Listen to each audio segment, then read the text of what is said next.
Hey guys, how's it going? Yap here, and what you're going to be watching is some gameplay of my first game ever on Gotham City Imposters. I was about to say Call of Duty, but I will not confuse that jumbled pile of nonsense with this amazing game.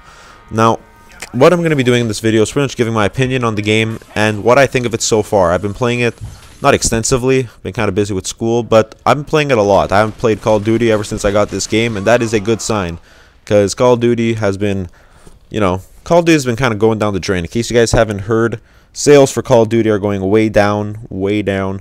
Like, Modern Warfare 3 sold, I think, in the month of January, it sold 350,000, maybe something like that, 350,000 units, while Black Ops sold over 750,000, about 700,000, something like that. That's like double.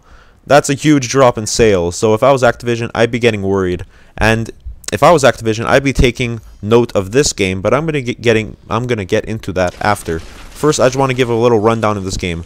Picture Call of Duty, but instead of soldiers, it's fanboys. Just fanboys everywhere. Joker fanboys, Batman fanboys, fighting each other to decide who is better, the Batman or the Joker.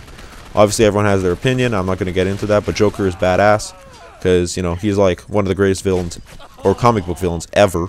And Batman's cool too, I guess, but Joker anyway. Anyways, that's just off topic.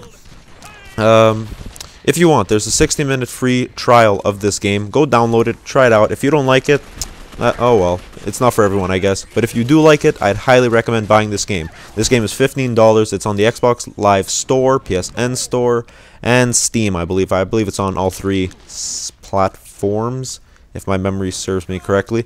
And I would just highly recommend getting this game.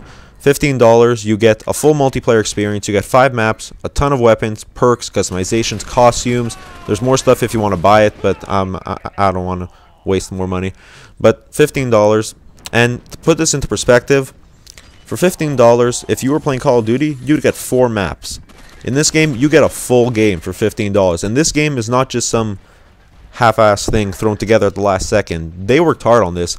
Actually, go to their YouTube channel. On YouTube, type in Gotham City Imposters. They have like tip videos, and they're actually entertaining to watch. I actually sat down and watched quite a few of them during my procrastination periods between homework. Do homework, procrastinate for a couple hours, then do homework for a few minutes kind of thing.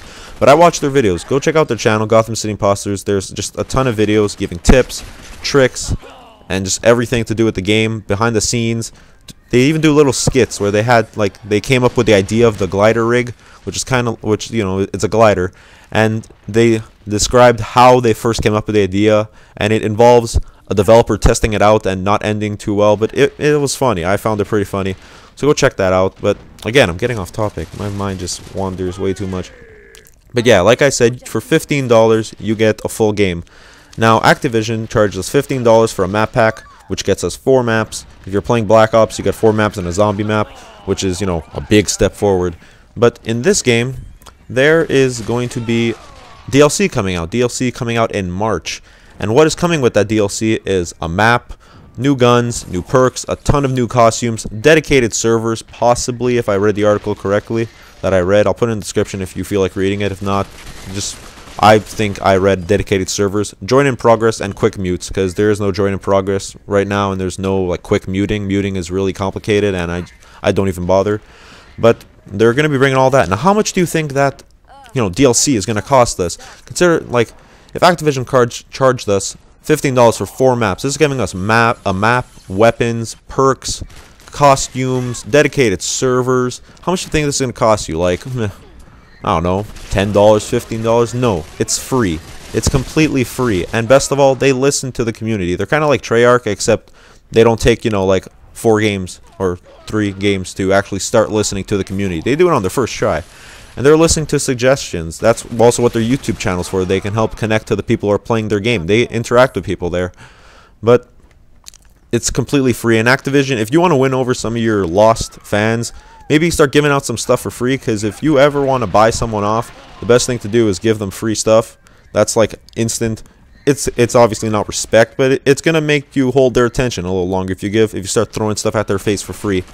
But overall, I'm really enjoying this game. Been playing it. Pretty much it's the only game I'm playing on Xbox right now, besides, every now and then I go back to Call of Duty sometimes, but that's really rare. So overall, I'd give this game I was gonna say something cheesy, but no, never mind. I just give this game a really good rating. You know, let's say out of 10, I'd give it, you know, 8.5, 9 out of 10, especially considering it's a DLC or it's a Xbox Live game. A lot of fun. I would highly recommend buying it or at least trying the 60-minute demo. You will not be disappointed, I guarantee it. But other than that, I hope you guys enjoyed. If you did, like the video, subscribe for more. Leave a comment about what you think of Gotham City Imposters, whether you've played it or not. And besides that, final score 14-8, first game, finished third place, pretty good. And I'll see you guys later.